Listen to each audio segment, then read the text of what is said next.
Welcome to Neutral Voices. I'm Dr. V, and this is In Depth, where we dig deep in the trenches of what matters.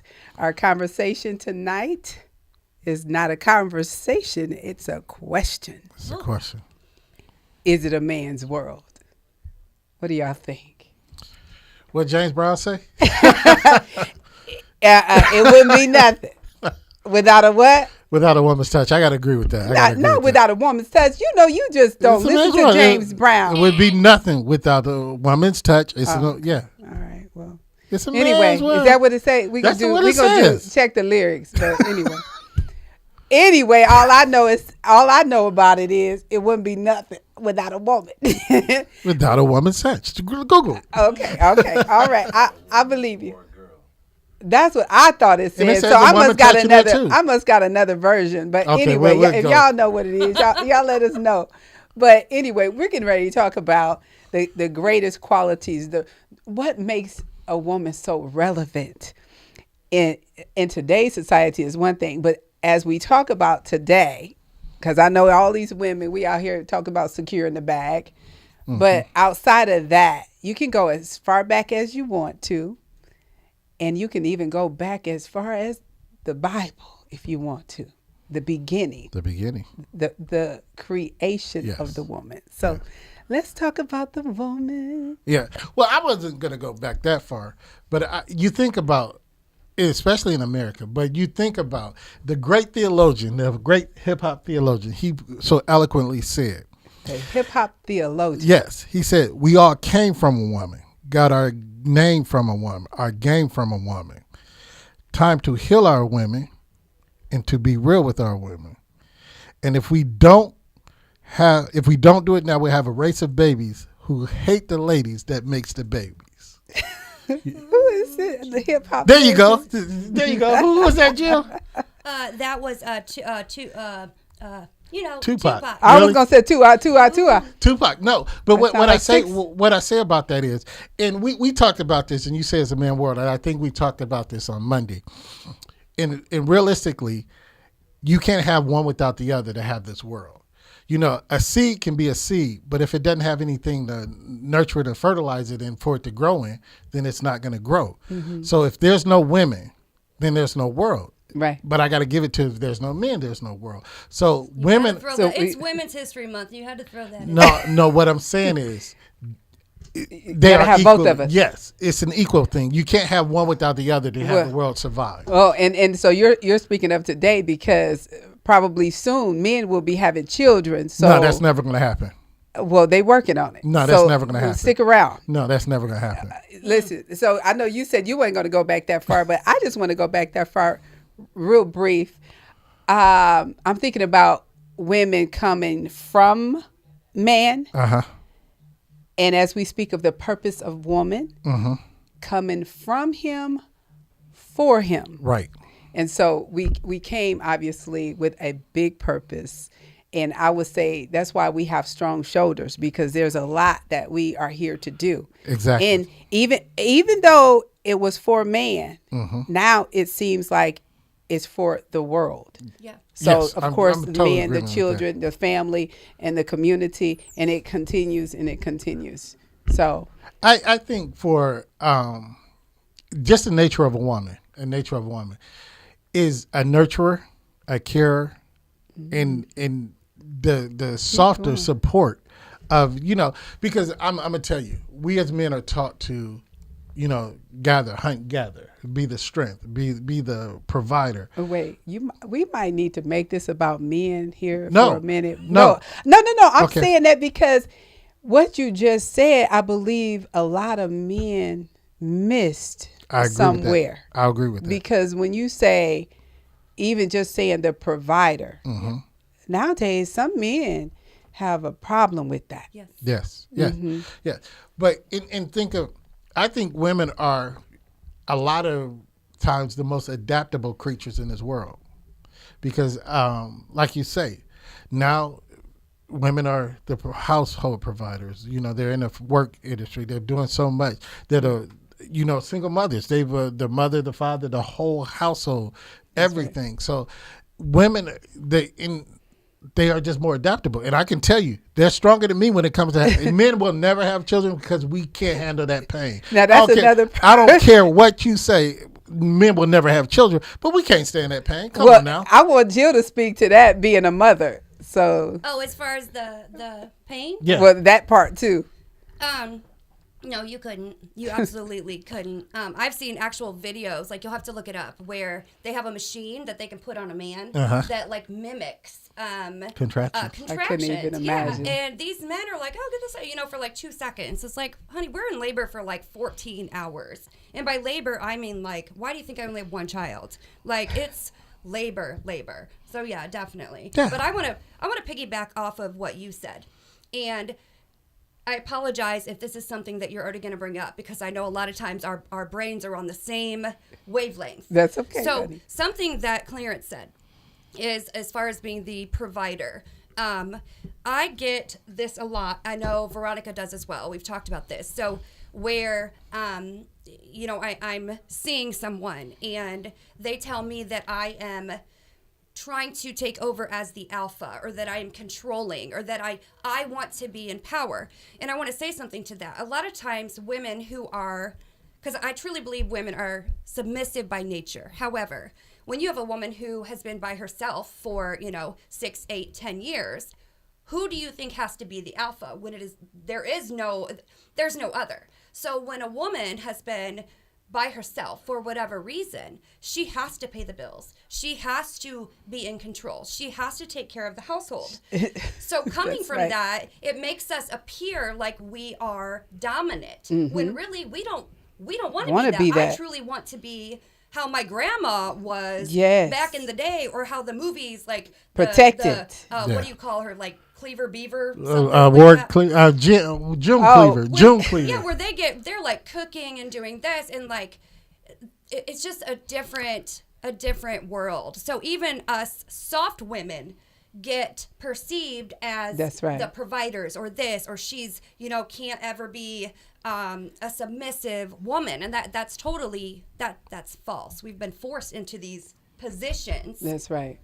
And even the Proverbs woman, for that matter. I mean, and so when you start saying being submissive, I believe that I agree with you when you said we are built to be submissive. I would say for me, for sure, I would love that type of relationship, but I feel like the man has to do his part. Exactly. Right. So somebody has to be the alpha. Right. Definitely has to do his part. Exactly. Wait, Clarence, before you go there, I just want to point out the fact that if I have to be the woman that when I hear a thump in the night, and I have to be the one to get up and go check it out while you cuddled up. Right. Yeah. That's something wrong with that picture. Right. That's something wrong with that picture. That ain't what I'm looking for. I agree. But let me and not to contradict, but to counter and give you this. I agree with that. But here's the one thing: women are naturally born to be submissive, but sometimes I said you're adaptable. Women are adaptable. Yes. Sometimes you adapt to too far. And some women don't want to relinquish that. They think that they have to do that. But it does take the right person to come in and relieve you of that stress. Yes. I'm going to agree with that. Mm-hmm. But when that person comes in, a lot of times you miss that boat because some women just don't want to. They don't have they don't have that trust factor. Mm-hmm. They want to submit, but they don't have that trust factor. But that's going to be another show. But okay. Well, I'm just saying that. I mean, that can be talked about briefly because there's a reason why a lot of times we don't have that trust factor. Mm-hmm. Yeah. And so I believe that's why you said that. Right. But it takes the right man to show up to rebuild the trust factor. I'm going to agree with that. But you also have to be open and mindful and attentive to the fact that that the man is there, but a lot of women, I'm not going to say y'all, but a lot of women, they have been conditioned and they don't want to let down them walls. They don't want to open up that door. I don't know a woman, and I know a lot of them. I don't know a woman who says to themselves that if they had a man who wanted to be this, this, and this, and be submissive and plan the dinners and do this and pay the bills, there is not a woman alive who would be against that. I'm sorry to say, I know some women. I personally know women that have said that to me. No. That said what? That because one is they don't want to be submissive because they don't want a man coming in To and that controlling man. them. They don't No, want to be no, we are- no, no, no, no. Jill, choose. No, no, no. slow your roll. No. Can I finish? No. I know women that have said this. They don't want a man to control. They don't want to answer the men. They don't want somebody to come in and change what they are and where they are and how they are in their life. Well, they don't want to give up that. I know women. I know women of They all don't colors, understand of all submission, ages. because that's not I can- submission. Right. I was But getting you're ready saying to that say the women don't say that. when I you know women say, that say that. when Jill, when you said they don't understand submission, are you saying the man doesn't or the woman? A woman, so a woman, so like, and a lot of times you'll say that to a woman, and she'll say, "I don't want some." You are not being controlled when you submit to someone. You are giving away the power. Women shouldn't be masculine. They shouldn't have to be masculine. I'm And like agreeing you with said, that. there are certain things that if you go way back, a man has always done, and that I'm sorry, they're supposed to do. Now there are women who are so woke that they want to, I can do this myself. Well, all of us can do it ourselves. But I truly feel like when a woman is saying, well, I'm not going to be this or that, she doesn't really know what it means to be in a relationship with a man who makes you submit naturally to where it's not a chore. That's right. Where it's not too hard. And just real quick, because I like how this is flowing. This is Neutral Voices, and we're having amazing conversation about women. And just because I happen to be one, I have to go down this road. I would love to be in that type of relationship where the man is expecting me to be submissive, but the right way. Right. So I've been in a position before where I had to stop doing a certain profession because he was insecure with me doing that profession. Right. And that is when you say control, that's what I'm thinking about, because he said, I don't want you doing that, I stopped doing that. Right. But I had worked hard to get to that place where I could do that. So, that's what I'm talking about. There's another side to it. Can I help you? There's a difference between being submissive and surrendering. That's being surrendering. controlled. That's surrendering. I surrendered to his his whim, his feelings. Now, if you look, I was trying to please my man. That's the problem. Being submissive doesn't mean that you please your man. Okay, break it down now. What Teach submissive us. means. Submissive means that, and it's biblical, and you can look it up. It's that when we can talk, I can take your ideas. We can dialogue, and we can figure out whatever the problem is if we're in a relationship. But when I say, all right, this is the final decision, you support that final decision. I'm not negating anything that you said. That's what he said. No, that's surrendering. And that was in an unhealthy. But I'm just telling you, that's what he But said. I'm trying to enlighten you. Okay, come on. I'm trying to enlighten you. Here. Now, I take in consideration, and then there's sometimes you just got to trust me. If you're saying that I'm the head and I'm the lead, sometimes I'm making decisions that don't make sense to you. You just got to ride that out. I'm not saying you're surrendering, but then if it doesn't work, if you come back and say, try it this way, we talk about it this way. But if I'm only saying it's my way, and never considering, then you're surrendering. It's a difference between being submissive and being surrendered. But let me tell you too complicated. Yeah, but let me tell you, and this is why I started studying in history and when we were studying. It's not just, we can't say it's just ethnic women that feel this way. Oh, no. Listen, where did women come into the workplace? World War II. World War II is when women really became, and they went into the factories and went into the workplace, and they left the household to make the money because most of the men were fighting and they didn't have, and they were all over the place. Yeah. So they instituted the women to go into the workplace and in the factories. They realized, and it took the women to realize to say, oh, that's when the thought, well, I can do this on my own. I'm making this kind of money. It was not, it was not a man that did this. It was a societal thing that did this. Because a woman, so originally she was put here, the purpose was to be a helpmeet. Yes. So that help means you got to help meet wherever that meet is. Right. So during that time. But if you're doing it on your own, you're not helping. No, but if you have to get out to work, right, you have to meet the conditions of where that situation is. Yes. And so because she is the mother of meeting the needs, then she know when to do it. She don't have to be told. So it's built in her when she was created. And so therefore, women today coming from that's in them. And so the man, because he was supposed to be out tilling the field and doing all this hard labor, etc., I'm just telling you, there are some men, not all men, but there are some men who now, I mean, it has turned. And so you have men that choose to be in the house, whether they're laid off or just unemployed for a period of time, that they decide, I don't want a job. Right. And so the woman is saying, I got to save my family. I get you on that. And watch this, because she is a nurturer. That's her nature. That's her nature. To save, to rescue by any means necessary, even at the cost of sacrificing herself. Right. And so, is it good? Not necessarily. But let's talk about the other type of women. So there's so many different women in the world. Can I so, put a pin in that? Because I got to make you laugh real quick because you said you're stressing. Now, I'm going to get up every day. Hold on. Wait a minute. He just told y'all something else. I did not. No, hold on. Wait, you said I was stressing. I'm going to make you laugh. I'm going to make you laugh. Come on. But wait. Because you just see, did. you take things out of But wait. No. Shh. Oh. Okay. We are live. You better be. We are live right now. And the audience never heard me say I was stressing. No. And so y'all I didn't don't say know right I'm now, stressing. But here's what I'm saying. Doc V. You were saying a man that can't. I'm going to get up and go to work as much as possible I can. But you talk about being a kept man. If Oprah ever calls me and say, come on, I would be a kept man. First of all, you going to stop that. Okay, but well, that's good. Ha, ha, ha. See, there you go. Look at Doc V. I'm trying to have a good time, Doc V. Come on now. Do we have those sound effects? Okay, so real quick, this is in depth, and so just want to go a little deeper than the surface, because yes, we want to talk about women and we want to have a good conversation about women. We had an amazing woman here last night. Oh, so Miss D.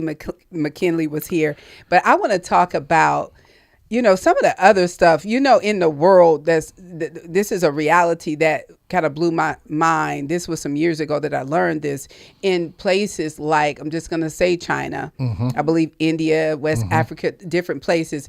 They have a form of abortion that takes place where they kill off the female. Yeah, China. And China is one of them. Yeah. Ticide, you ever heard that? Yeah, because infanticide. Just in case y'all want to look it up, like the word infant, ICIDE. Yes. So like. And they target the female. And that's factual, because China, look at the rate of Chinese babies being adopted in America. Yeah. It's 4-1 that you'll get a male child versus a female child adopted out of China. Because did you say 4-1? 4-1. It's probably because 1.1 million, there's 1.1 more or million more boys in China than girls. So if somebody, because they're killing the girls, is pregnant and they have an ultrasound and they find out that it's going to be a girl, at that time they can choose to kill the baby. Yeah, I didn't know. Abort the baby. Or they can put it up for adoption. And you look at most Chinese adoptions now, the majority are Chinese baby girls that they are. Because if you're adopting them and you're from a different country, etc., you're probably trying to save the female's life. I had no idea. Yeah. Yes. And I just thought that was amazing. That's even going on. But also with that, you say it's still parts in the Middle East, because I didn't forget the young lady's name. She fought for education for young girls in the Middle East, and they still don't like to have their ladies educated. They don't want them to go to school. The school in Africa, where they remember a couple of years ago, they kidnapped like 117 girls that was at that girls' school. So women in the world are great, but they're not appreciated all over the world. The value of a woman in many countries is not weighted as it should be. No value. No value. When you say that too, I'm just going to use us as an example, not us, but the U.S. or whatever. When you say a woman is not appreciated and her value is not appreciated, I also think that society has tried to impose their own views on us as far as what a woman should be. So like, a bad bee, a bad, like there Say are it, so a bad bee. They were a bad bee, like not a buzz, but right. So, bad and bougie and all of that other stuff that comes with it. What society tells us to be at B. Yeah. is not what our mothers brought us up to be, you know? So I'm going to bring up the BBL, for example. So do you think that if, especially around Fort Wayne, if all these women didn't start showing up with this BBL, that anybody else would do it? How often, and they say they do that for themselves, how often do you see your bottom? How often do you see your behind? I don't care what anybody says. I'm all for doing what you want to do to your body, but that is the pressure that society puts on women. That is a perfect example of something a woman never sees on herself that other people see. That she feels like she is going to be more valued because she has it. Because of the round. But it's true. I mean, I know what you're saying, and I agree with you. But things have changed. Women liking themselves a lot. Like, they like to look at themselves. So they have figured out a way to turn their head, to take their head and turn it around. And they can just look back at it. And so they like that. They like what they see. So at some point, I mean, things change. Because you're talking about, like, there are women who have not made it through that. You know, the cutting on there and everything. And then, you'll hear a man say, well, we don't like women who wear lashes or do this or do that. But those are the women that you see them with. Those are the women who, I mean, I can go on and on as far as what society tells us a woman should be. That's right. And the value of a woman is a great thing. It's value of a woman it's an amazing, because I can live in a world where there were no women. I'm gonna be honest. I could not live in a world where there were no women. I want you to say that louder and make sure that they understood. I could not live in a world where there was no women. That's right. I'm trying to tell you, I couldn't do that.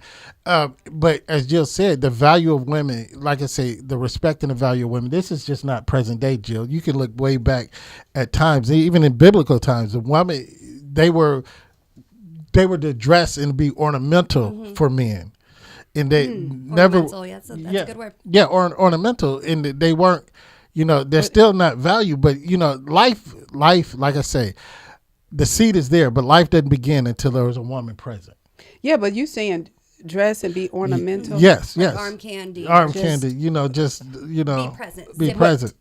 Well, I was just gonna say, because men kind of doing that now a lot more than, you know what I'm saying? Yeah, but I'm just saying, I get it what you're saying, but and I know we're gonna save that for our real heart when we get deep into it. Yes. Where women have transformed or men have transformed, and then there's the other woman. Right. And so you still have that. Right. But when we get down to the nitty gritty of the woman, so look at all the different hats that a woman has to wear. Right.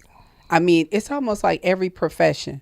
Yeah. The woman is present. Is there one you can think of and she hasn't tapped into it yet? How do you feel about that? Like, are there boundaries to the woman and being the woman? And you can go straight opinion on this. Like, what do you feel like, okay, now you crossing the boundaries of being a lady. So let's think classy, sexy, whichever word it is, feminine for a woman. And I'm not... all of those things, what you just said. But one thing I don't believe women should be is on the front line in the military. I don't think women should be warriors.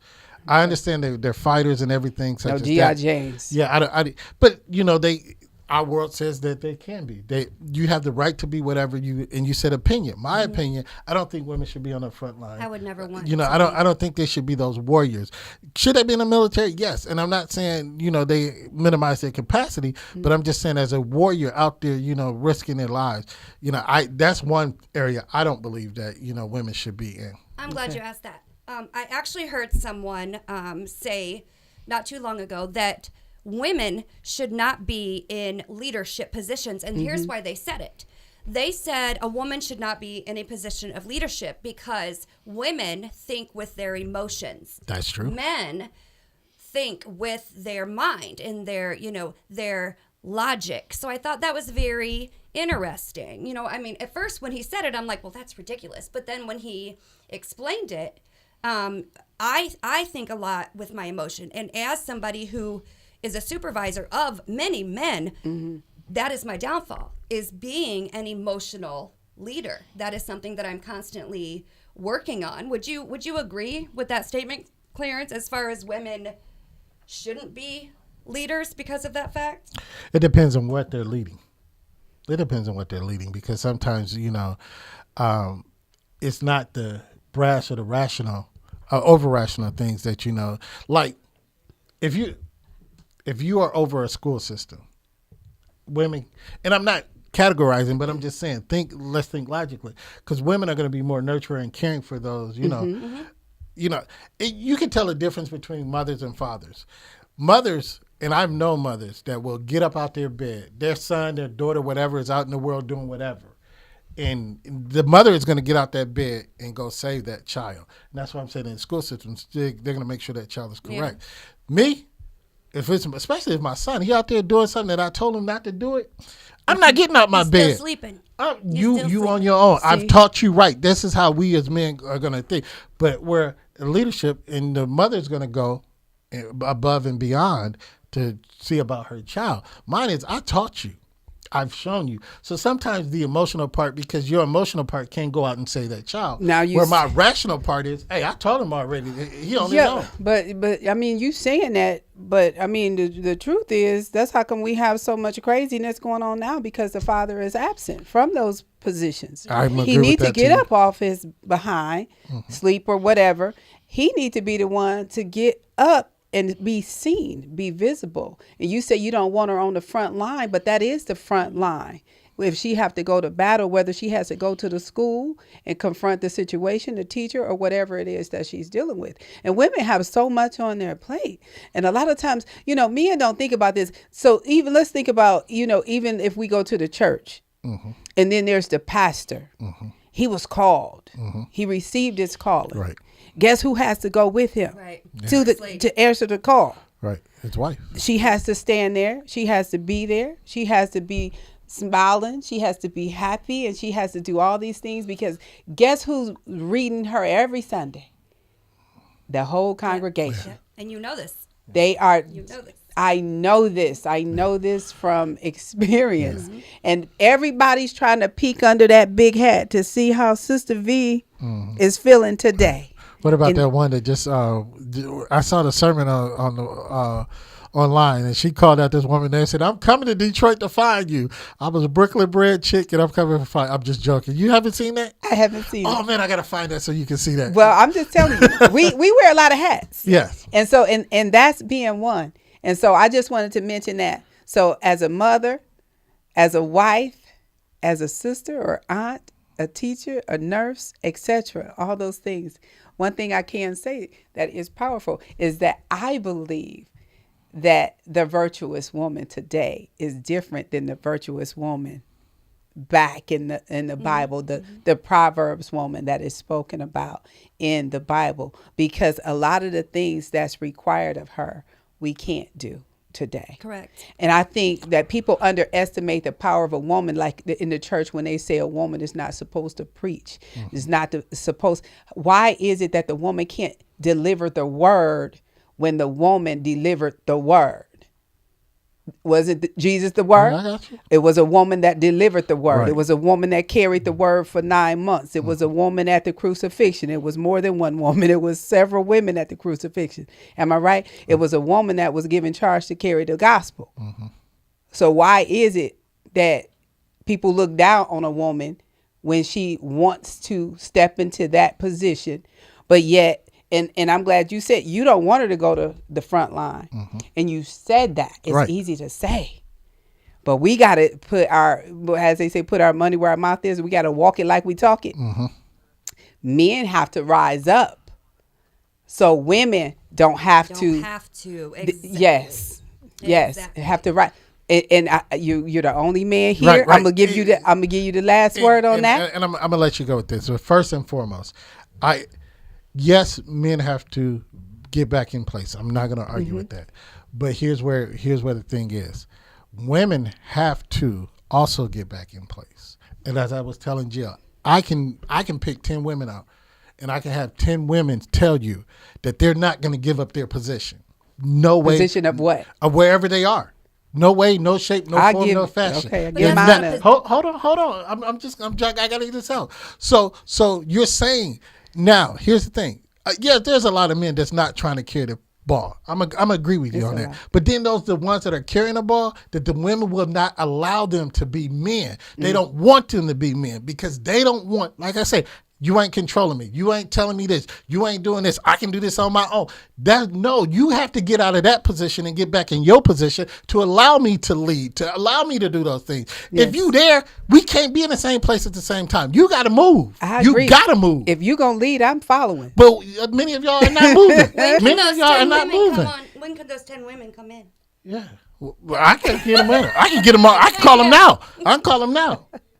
This is Neutral Voices.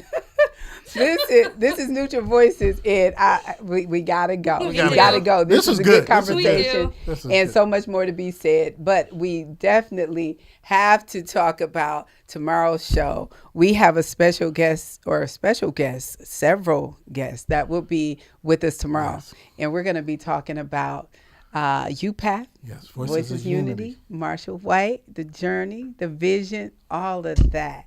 So we have a little video we want to leave you guys looking at. Thank Good evening, everyone. My name is Marshall White, CEO and founder of Unity Performing Arts Foundation and the life coach and director of the Voices of Unity Youth Choir. I'm honored to be asked to be a part of the Neutral Voices interview on March 23rd at 8:30 p.m. Please join us and be a part of that set. Thank you very much.